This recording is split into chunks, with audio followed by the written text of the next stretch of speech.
কোটি তাহিরি যদি এক পাল্লায় রাখা হয়, বাংলাদেশের আলেমদের ভিতরে এক শায়েখ আহমদুল্লাহকে যদি শায়েখ আহমদুল্লাহকে না তার একটা পোষণকে যদি রাখা হয়, কারণ তাহিরির চাইতে আহমদুল্লাহর পোষণের ওজন ভারী হবে, কারণ সে আহলে হক এবং সুন্নতের উপর প্রতিষ্ঠিত।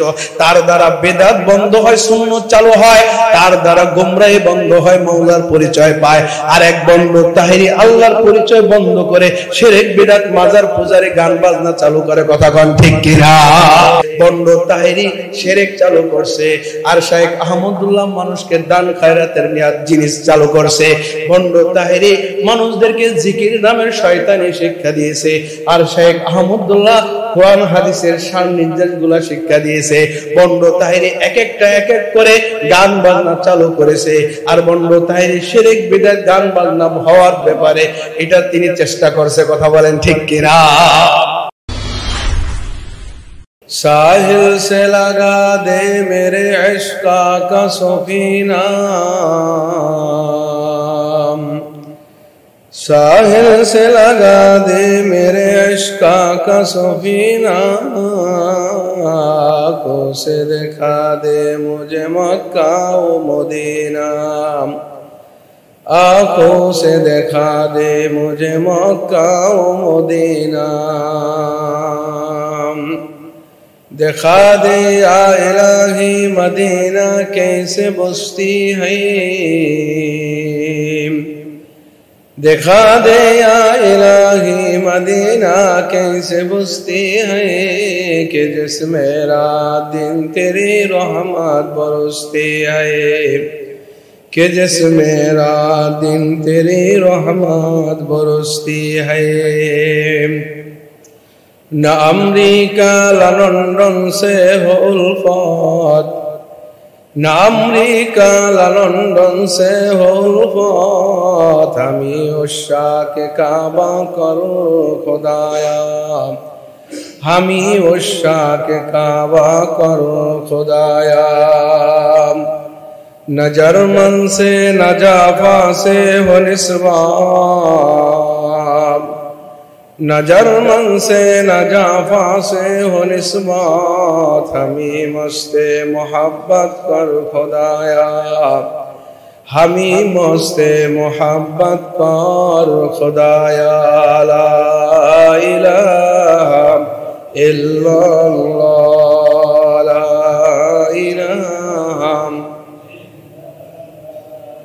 ला इलाहा इल्लल्लाह,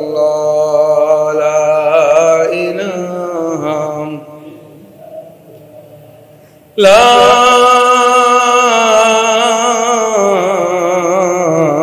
इलाहा इल्लल्लाह मुहम्मदुर रसूलुल्लाह सल्लल्लाहु अलैहि वसल्लम। काबिल एहतराम मुअज़्ज़ज़ मोहतरम सम्मानित जुमार मुसल्लियान किराम, আল্লাহ জাল্লা জালালুহু আম্মা নওয়ালুহুর দরবার অসংখ্য অগণিত লাখো কোটি শুকর ও সুজুদ যে মহান আল্লাহ আপনাকে আমাকে জিলকদা মাসের দ্বিতীয় জুমায় আল্লাহ তাআলা আপনাকে আমাকে তাড়াতাড়ি আসবার তৌফিক দান করেছেন। বলি আলহামদুলিল্লাহ। আল্লাহ পাকের দরবারে আরো শুকর যে মহান আল্লাহ আপনাকে আমাকে শ্রেষ্ঠ পয়গম্বরের উম্মত করে আমাদেরকে দুনিয়াতে পাঠিয়েছেন। বলি আলহামদুলিল্লাহ। সোশ্যাল মিডিয়ার ভেতরে একটা বিষয় নিয়ে ভাইরাল হয়ে গেছে।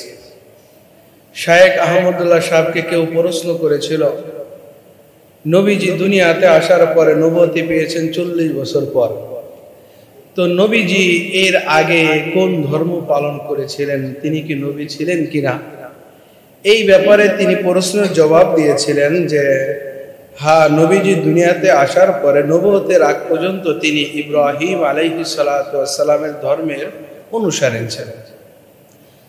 তো এখান থেকে একটা কথা, যারা সুন্নি গ্রুপ আছে, আমাদের একজন ভাই আছেন বন্ড তাহিরি নামক একজন ভাই আছেন, তিনি এখান থেকে একটা কথা এখান থেকে একটা কথা নিয়ে ওই যে প্রশ্ন করছে যে হযরত নবী নবুয়তি পাওয়ার আগে নবী ছিলেন কিনা, যদি কোন ধর্মের অনুসারী ছিলেন। তখন তিনি এই প্রশ্নের উত্তরটা পড়ছেন, নবী নবুয়তের আগে তো ইব্রাহিম আলাইহিস সালাতু ওয়াস সালামের ধর্মের অনুসারী ছিলেন। তো এর ভিতরে একটু কথা মিস্টেকস কিছুই হয় নাই। তো এই কথাটাকে ধরে শায়েখ আহমদুল্লাহকে অনেক হ্যস্ত করার ষড়যন্ত্র এবং মামলা করার ষড়যন্ত্র চলতেছে। সমস্ত আম্বিয়া কেরাম, সমস্ত নাইবে রাসূল, সমস্ত মুহাক্কিকরা এই হাদিসের উপরে একমত, যখন আদম আলাইহিস সালাতু ওয়াস সালাম মাটি এবং বেহেশতের পানির ভিতরে গড়াগড়ি খাইতেছিলেন, অর্থাৎ তাকে বানাইতেছিলেন, রূহ এখনো দেন নাই, আব্বাজানকে বানাইতেছিলেন মাটি খামারে দিয়া, বেহেশতের মাটি দিয়া, তখনও আল্লাহ তাআলা নবীকে আল্লাহ তাআলা এর আগে 2000 বছর আগে আল্লাহ তাআলা তাকে নবী বানিয়ে রাখছেন। সুবহানাল্লাহ। 2000 না, বরং সৃষ্টির পরেই আল্লাহ তাআলা তাকে নবী বানিয়ে রাখছেন। তো কেমনে? একদিন জিবরাইল আলাইহিস সালাম আল্লাহ রাসূলকে জিজ্ঞাসা করে, ইয়া রাসূলুল্লাহ, আপনার বয়স কত? জিবরাইল আলাইহিস সালাম আদম আলাইহিস সালাম থেকে শুরু করে আমার নবী, শেষ নবী, সবার সাথে কাজ করছে। তিনিও দেখছেন নবীজির জন্ম হইল এই তারিখে, তার নবীজির বয়স এত হয়েছে। কিন্তু তারপর জিবরাইল আলাইহিস সালাম নবীর প্রশ্নটা করলেন কি, নবী আপনার বয়স কত? তাহলে বোঝা গেল এখানে যখন বয়সের কথা জিজ্ঞাসা করছেন, নবীজি হতো আউয়াল আখির, আল্লাহ তাআলা তাকে উভয় জগতের এবং পৃথিবীর আগে পরে সব ইলম আল্লাহ তাআলা তাকে দান করেছিলেন। তো জিবরাইল আর নবীজি বুঝলেন যে ও তো আর দুনিয়ার হায়াতের বয়সের কথা জিজ্ঞাসা করে নাই। তো নবীজি সাল্লাল্লাহু আলাইহি ওয়াসাল্লাম আগে প্রশ্ন করলেন, জিবরাইল তোমার বয়স কত? তুমি আগে তোমার বয়সটার কথা একটু বলো। পাল্টা কি করলেন? প্রশ্ন করলেন, জিবরাইল তোমার বয়স কত? তো জিবরাইল আলাইহিস সালাম উত্তর দিলেন, ইয়া রাসূলুল্লাহ, বয়স তার হিসাব করে রাখতে পারিনি, তবে আমার কিছু ওয়াকিয়া মনে আছে, একটা ঘটনা। কয় ঘটনাটা কি? আল্লাহ তাআলা আমাকে বানাইলেন, বানানোর পর আমি লাঠি বর্দা দাঁড়াই রয়েছি। হঠাৎ করে এক সময় আল্লাহ তাআলা ডাক দিলেন, ইয়া জিবরাইল বলে ডাক দিলেন। তখন আমি মাথা উঁচু করে তাকাইলাম, তো তখন মনে হইল যেন আমি জিবরাইল। তো আমাকে বললেন যে আমি আল্লাহ, তো আমার তাসবিহ পড়ো। তখন আমি ওই দাঁড়ানো অবস্থায় 10,000 বছর পর্যন্ত আল্লাহ তাআলার জিকির করলাম। সুবহানাল্লাহ। এর দীর্ঘদিন পরে আবার আল্লাহ তাআলা ডাক দিলেন, ইয়া জিবরাইল। তো আমি মাথা লাব্বাইক বলে মাথা উঁচু করলাম, দেখলাম আল্লাহ পাকের আরশে আজিমের গায়ে যে লেখা কালেমা লা ইলাহা ইল্লাল্লাহ মুহাম্মাদুর রাসূলুল্লাহ, ওই নামকে দেখলাম। তো আল্লাহ তাআলা বললেন, ইনি হলো আমার বন্ধু মুহাম্মাদুর রাসূলুল্লাহ, তুমি তার উপরে দুরূদ শরীফ পড়ো। সুবহানাল্লাহ। কয় আমি ওই লাঠির দাঁড়ানো অবস্থায় আরো 10,000 বছর কি পড়লাম? দুরূদ শরীফ পড়লাম। নবীজি বলতেছে, জিবরাইল তারপর কি এটা বলে। মেরে মুহতারাম ভাইও, এবার জিবরাইল আলাইহিস সালাতু ওয়াস সালাম বলে, ইয়া রাসূলুল্লাহ, এতটুকু তো ক্ষান্ত না, এরপরে আমি তাকে দেখলাম 10,000 বছর আল্লাহ তাআলার জিকির করলাম, আপনার উপর 10,000 বছর তারিফ দুরূদ শরীফ পড়লাম ওই নবীর উপরে। আপনার উপর দুরূদ শরীফ পড়ার পরে এরপরে দেখি আল্লাহ পাকের আরশে আজমের কোণা দিয়ে একটা তারকা উঠলো। এই তারকাটা ওঠার পরে দেখলাম আল্লাহ পাকের আরশের চতুর্দিকে এই তারকা 70,000 বছর তাওয়াফ শুরু করে দিছে। সুবহানাল্লাহ। কত হাজার বছর? 70,000 বছর ধরে তাওয়াফ শুরু করে আমি সব দেখলাম। তারপরে কি দেখলাম? দেখলাম তারকাটা আবার ডুবে গেল। ডুবে যাওয়ার পরে কি হইলো? 70,000 বছর দুইবার হইল তারকাটা।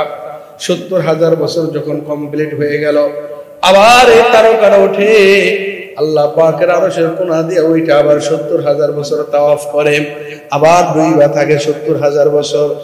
তারপরে কি? এই যে 70,000 বছর ওইটা থাকে, 70,000 বছর দুইবার থাকে, এই যে ওঠা নামা, এই ওঠা নামা আমি দেখেছি 72,000 বার। সুবহানাল্লাহ। 72,000 বার দেখছি আমি তারকাটা উঠতে আর নামতে। দুইবার 70,000, ওইটা 70,000। প্রণ দেন কি কতগুলা হয়? তুমি কি জানো নি ওই তারকাটা কি? না। ওই তারকাটা হইলাম আমি মুহাম্মদুর রাসূলুল্লাহ সাল্লাল্লাহু আলাইহি ওয়াসাল্লাম। তাহলে জিবরাইল তোমার বয়স কত? ক্যালকুলেটর হিসাব করো।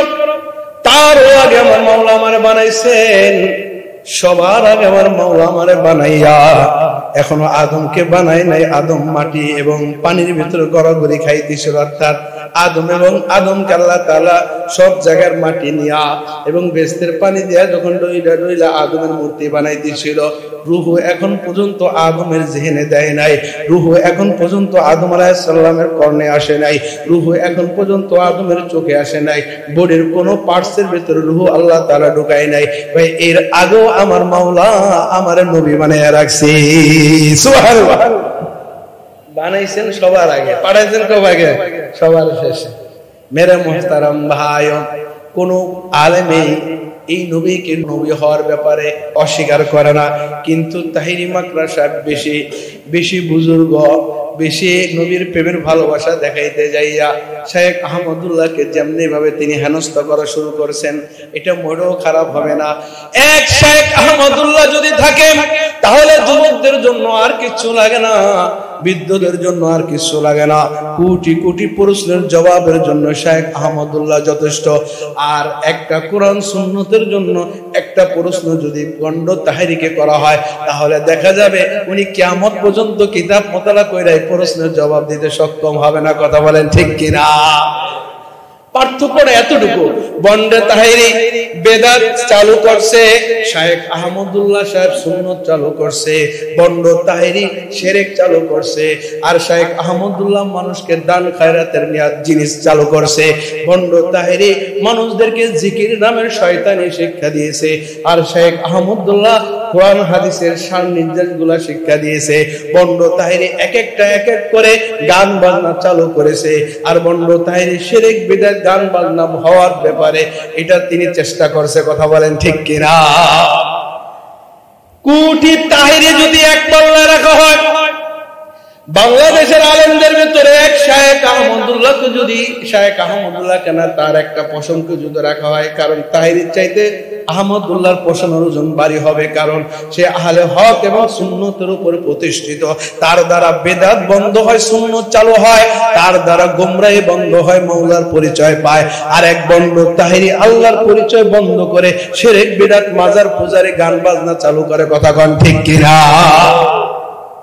কার সাথে করতে হয়? এই জন্য আমার এক কাকা আছে, কোথায় লিয়াকত আর কোথায় জুতার কানি, কোথায় শেখ আহমদুল্লাহ আর কোথায় হলো বন্ড তাহেরি, কোথায় জাফান আর কোথায় খিলিফান, কোথায় শেখ আহমদুল্লাহ আর কোথায় হলো বন্ড তাহেরি। একটা কিতাবের ইবারত পড়া যার যোগ্যতা নাই, সেই শেখ আহমদুল্লাহর সাথে টক্কর দেওয়ার তো কোনো মানেই হয় না। আর সুন্নাহ ফাউন্ডেশনের তিনি এক চেয়ারম্যান, তার দ্বারা আমরা দেখছি সিলেটের বন্যার সময় শত শত মানুষ তার দ্বারা উপকৃত হয়েছে, লাখ লাখ কোটি কোটি টাকা তিনি ত্রাণ দিয়েছেন, এবং এখনো মানুষদেরকে সাইকেল রিক্সা তিনি মানুষদেরকে দান করেন সুন্নাহ ফাউন্ডেশন থেকে। অনেক তিনি তার অবদান আছে কোরআন সুন্নাহর ব্যাপারে, মানুষকে হাজারো প্রশ্নের সম্মুখীন হইলে সমাধান শেখ আহমদুল্লাহ উপস্থিত কোরআন হাদিসের রেফারেন্স দিয়ে দেন। তোমার দ্বারা কয়টা হয়েছে? কথা বলেন ঠিক কিনা?